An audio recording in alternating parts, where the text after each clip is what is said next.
भक्तों, ओम नमः शिवाय, श्री शिवाय नमस्तुभ्यम, जय श्री महाकाल। जी हाँ भक्तों, इस बार का जो धनतेरस है ना, वो बहुत ज़्यादा ही कंफ्यूजिंग चल रहा है। धनतेरस क्या चल रहा है? इस बार का जो धनतेरस है वो बहुत ज़्यादा कंफ्यूजिंग है कि इस बार का जो धनतेरस है वो 29 तारीख को है या 30 तारीख को है। बहुत ज़्यादा लोगों के मन में शंका भी बनी हुई है कि आखिर कब है इस बार का धनतेरस। कोई बोलता है 29 तारीख को है, कोई बोलता है 30 तारीख को है, तो आखिर है कब?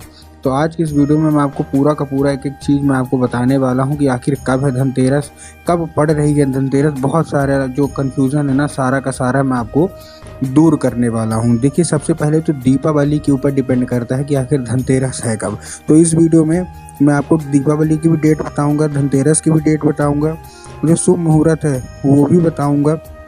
उसके साथ साथ कुछ उपाय है मैं वो भी बताऊंगा जो कि आपको धनतेरस के दिन करना है। आपको भी पता है और देखिए हमको भी पता है कि पूज्य गुरुदेव कहते भी हैं कि धनतेरस हिंदू धर्म का और सनातन धर्म का जो बड़े से त्यौहार आते हैं ना, उनमें माना जाता है। और साल भर में केवल एक बार ही धनतेरस का महापर्व आता है। ठीक, देखिए सबसे पहले जो डेट है मैं डेट कन्फर्म करना चाहूँगा। बहुत सारे लोग 30 और 29 और 30 ऐसे करके कंफ्यूज हैं, तो मैं पहले क्लियर कर दूं कि जो डेट है वो डेट कौन सी होने वाली है। जो डेट है वो 29 अक्टूबर को ही है। ठीक, तो डेट कौन सी है? 29 अक्टूबर का ही जो धनतेरस का महापर्व है ना, वो 29 अक्टूबर को ही पड़ रहा। कब पड़ रहा, कितने बजे से पड़ रहा? अब देखिए एक चीज़ मैं और आपको बता दूँ, 29 अक्टूबर को धनतेरस है, इसका मतलब क्या है? दिवाली कब है? 31 अक्टूबर को। ये तो कंफर्म हो गई ना कि जो दिवाली है वो 31 अक्टूबर को ही है। तो जो लोग ये सोच रहे हैं कि दिवाली 1 नवंबर को है, तो वो भी आप अपने दिमाग से हटा दीजिए कि दिवाली 1 तारीख को है। दिवाली 1 को बिल्कुल भी नहीं है, दिवाली 31 को ही है। ठीक ना, 31 अक्टूबर को ही है। तो धनतेरस हमारा कब पड़ गया? 29 अक्टूबर को। अब स्टार्ट कब से होगा? जो धनतेरस है वो कब से स्टार्ट होने वाला है? सुबह 5:17 से लेके अगले दिन 4:43 तक। 5:17 से लेके 29 तारीख को 5:17 से लेके अगले दिन 30 तारीख को कब तक? पूरा मैं पूरा आपको 4:43 तक। ठीक, अब धनतेरस के दिन आपको करना क्या है? जैसे आप लोग बहुत सोचते हो ना खरीदें क्या, तो खरीदने में आप कुछ भी खरीद सकते हैं। धनिया खरीद लीजिए, नमक खरीद लीजिए, चांदी, सोना, और बहुत सारे लोग तो स्टील का बर्तन भी खरीदते हैं ताकि उनकी मनोकामना इच्छा सब पूरी हो और उनके घर में भी अच्छा शुभ हो। हर एक चीज़ है ना, कोई कुछ भी आप खरीद सकते हैं। तो देखिए सबसे पहली बात जो है वो क्या होने वाली है, जो शुभ मुहूर्त है, मैं आपको शुभ मुहूर्त बताना चाहूँगा कि आखिर शुभ मुहूर्त कब है। तो देखिए जो शुभ मुहूर्त हमारा होने वाला है वो कब है हमारा? वो है हमारा शाम को 5:24 से लेके 6:43 तक। कब है शुभ मुहूर्त? 5:24 से लेके 6:43 तक जो हमारा शुभ मुहूर्त है ना, वो माना जाता है। ठीक, इस बार माना जाएगा। अब आपको देखिए करना क्या है, सबसे पहले मैं वो भी बता दूं। देखिए आपको जैसे पता होगा कि जो पूज्य गुरुदेव की जब कथा होती है ना, तो उसमें क्या होता है, लाखों की भीड़ आती है। कैसे भीड़ आती है? पूज्य गुरुदेव की कथा में लाखों की भीड़ आती है। और जब गुरुदेव की कथा में लाखों की भीड़ आती है तो वहाँ ज़्यादातर जो भक्त रहते हैं वो क्या करते हैं, पत्र के द्वारा अपनी मनोकामना जो रहती है उनकी, वो पत्र के द्वारा अपनी मनोकामना गुरुदेव तक पहुँचाते हैं। ये भी आपको पता ही होगा। तो ये पिछले साल की बात है, साल 2023 की धनतेरस का पहले गुरुदेव की कथा चल रही थी। और जब धनतेरस के पहले गुरुदेव की कथा चल रही थी तो वहाँ ज़्यादातर जो भक्त हुए क्या हुए, आपको भी पता है, गुरुदेव कथा में भीड़ आई। और एक चीज़ और पता होगी कि वो लोग क्या करते हैं, पत्र के द्वारा अपनी मनोकामना जो है वो गुरुदेव तक पहुंचाते हैं। तो गुरुदेव की कथा चल रही थी, गुरुदेव की कथा में लाखों की भीड़ आई। अब सब लोगों ने क्या किया, पत्र के द्वारा अपनी मनोकामना, अपनी इच्छा पत्र के द्वारा अपनी मनोकामना इच्छा गुरुदेव तक पहुंचाई।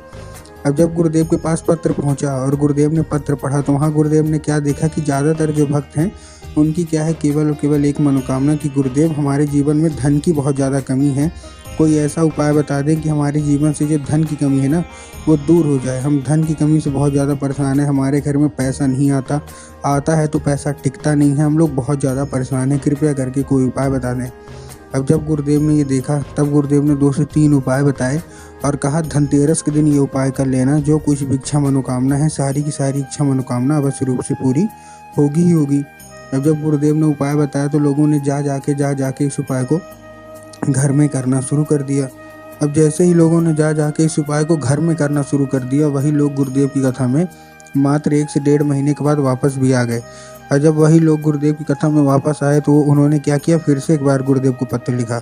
लेकिन ये वाला जो पत्र था ना, ये गुरुदेव को धन्यवाद के रूप में पत्र था कि गुरुदेव धन्य हो आपका, आपके द्वारा बताया गया उपाय हमने कर लिया है, हमारी सारी की सारी जो इच्छा थी सारी की सारी जो मनोकामना थी वो पूरी हो गई है और ये केवल और केवल आपके द्वारा बताया गया उपाय के कारण ही हुआ है। आपका कोटि कोटि धन्यवाद। तो देखिए, जो लोग भी मेरी आवाज़ अभी सुन रहे हैं ना, आपकी सारी की सारी इच्छा मनोकामना पूरी होने वाली है। ठीक, तो देखिए उपाय की ओर चलते हैं। इस उपाय में आपको 7 दीपक लेना है। ये धनतेरस का बहुत ही बड़ा उपाय है। इस उपाय में आपको 7 दीपक लेना है।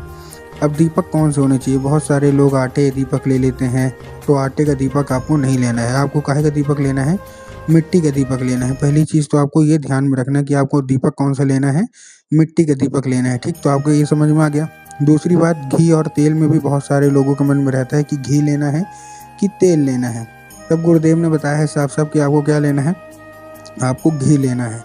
और ऊपर से उसमें गोल वाली जो बाती है ना, वो आपको गोल वाली बाती ले लेना है। ठीक, तो आपने ले लिया, मिट्टी का दीपक ले लिया, घी ले लिया और गोल वाली बाती ले ली, अच्छे चला लिए। 7 दीपक अलग अलग जगह आपको अर्पित करना है। पहला दीपक आपको लेके पहुंच जाना है कहाँ? सीधा सीधा शिव मंदिर, जो भी आपके घर में या आसपास जो भी हो शिव मंदिर, आपको पहुंच जाना है। ठीक, पहुंच गए। अब पहुंचने के बाद आपको करना है कि सबसे पहले दक्षिण दिशा में खड़े होना है और उत्तर की ओर अपना चेहरा कर लेना है। ठीक है ना। अब देखिए, दक्षिण और उत्तर में ना बहुत सारे लोग कंफ्यूज होते हैं। ठीक, क्या होते हैं? बहुत सारे लोग कंफ्यूज होते हैं कि दक्षिण क्या है, उत्तर क्या है, हमको थोड़ा साफ साफ बताओ। तब गुरुदेव ने साफ साफ बताया कि आप जिस भी शिव मंदिर जा रहे हो, उस शिव मंदिर का जिधर साइड जलाधारी होगा, आपको अपना चेहरा उधर साइड करके खड़े हो जाना है। ठीक, खड़े हो गए। अब खड़े होने के बाद आपको क्या करना है? एक नाम लेके, कौन सा?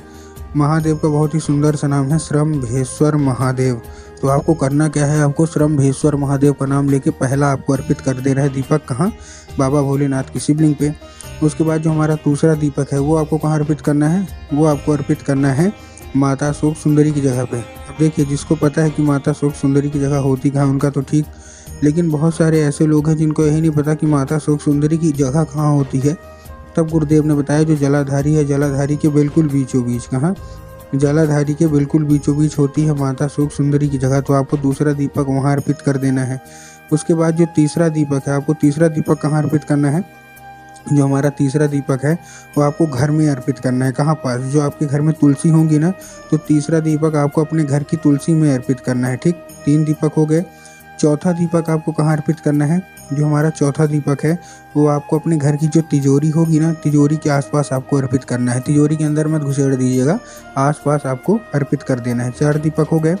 उसके बाद जो 5वां दीपक है और 6वां दीपक है वो आपको अपने घर की चौखट के बाहर अर्पित कर देना है। शुभ लाभ लिखना है और एक दीपक शुभ के ऊपर और एक दीपक लाभ के ऊपर आपको अर्पित करना है। ठीक, और उसके बाद जो 7वां दीपक है वो आपको घर के आंगन में, जो भी आपका घर का आंगन होगा ना, उसमें आपको अर्पित कर देना है। बस 1 से 1.5 महीने रुकिएगा, सारी इच्छा मनोकामना सब पूरी हो जाएगी।